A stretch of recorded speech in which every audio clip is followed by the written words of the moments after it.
초과상관 태운다는 얘기가 있죠. 히알라제를 거의 한 병을 다 쓸 정도로 거의 때려 붓거든요. 히알라제가 정상적으로 존재하는 히알루론산을 녹여서 어떤 문제를 야기할 가능성은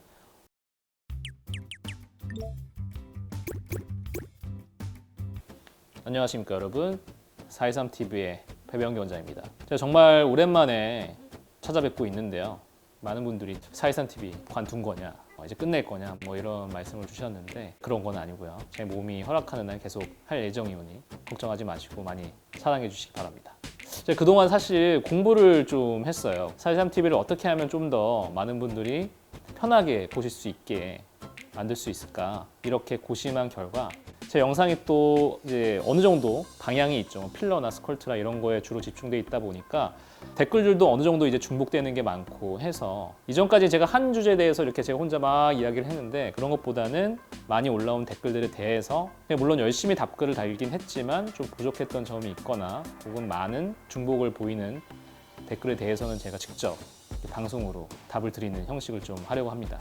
오늘 그 첫 번째 시간으로 히알루론산 필러를 녹이는 실험을 제가 얼마 전에 했었잖아요. 그 샬레 뒤에 히알루론산 필러를 놓고 이제 히알라제를 싹 뿌리는 실험을 했었는데 거기에 이제 댓글을 달아주셨어요. 히알루론산 필러를 녹이기 위해서 히알라제로 녹이면 피부에 원래 있었던 히알루론산들이 녹아서 패이거나 처지거나 혹은 뭐 다른 부작용이 생기지 않나요? 이런 질문을 주셨습니다.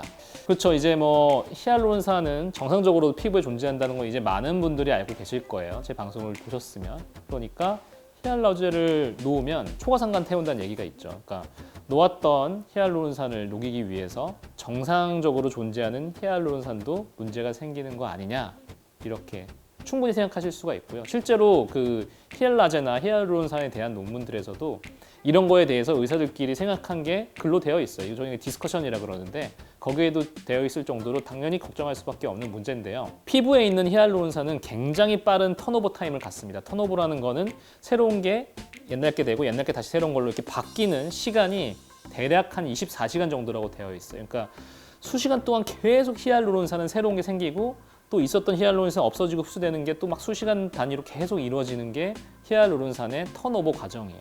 굉장히 빠른 시간이라는 거죠. 콜라겐하고 좀 달라요. 콜라겐은 굉장히 오랜 시간 동안 생기고 긴 시간 동안에 걸쳐서 없어집니다. 히알루론산은 그거랑 완전 다르고 그렇기 때문에 항상성을 유지하는 거죠. 아주 그 빨리빨리하게 인체도 이 항상성을 유지하는데 히알루론산의 항상성은 굉장히 그 작은 변화에 이렇게 민감하게 반응하면서 항상성을 지킨다, 이렇게 생각하시면 돼요. 그래서 결론적으로 말씀을 드리면 히알라제를 놔요. 그래서 정상적으로 존재하는 히알루론산이 없어진다고 해도 빠른 속도로 만들어내서 정상적인 정도를 양을 유지한다는 거죠. 그래서 예를 들면 히알라제를 가장 많이 인체에 쓰는 경우가 어느 때냐면 피부 필러 주입 이유를 얘기하는 거예요. 필러를 놓고 난 다음에 부작용으로 혈관이 막혔을 때 히알라제를 거의 한 병을 다 쓸 정도로 거의 때려 붓거든요. 그런 경우에도 피부가 파인다거나 처진다거나 이후에 회복되고 난 다음에 문제가 생긴 적이 보고된 적이 없습니다. 그래서 이건 논문에 나와 있는 내용이고요. 걱정하실 필요가 없다는 거죠. 히알라제가 정상적으로 존재하는 히알루론산을 녹여서 어떤 문제를 야기할 가능성은 없습니다. 그래서 오늘 Q&A 첫 번째 시간이었는데 어떠셨는지 많은 분들이 좀 유익한 정보를 얻어갈 수 있는 시간이 되셨으면 좋겠습니다. 감사드리면서 여기까지 423TV의 배병기 원장이었습니다.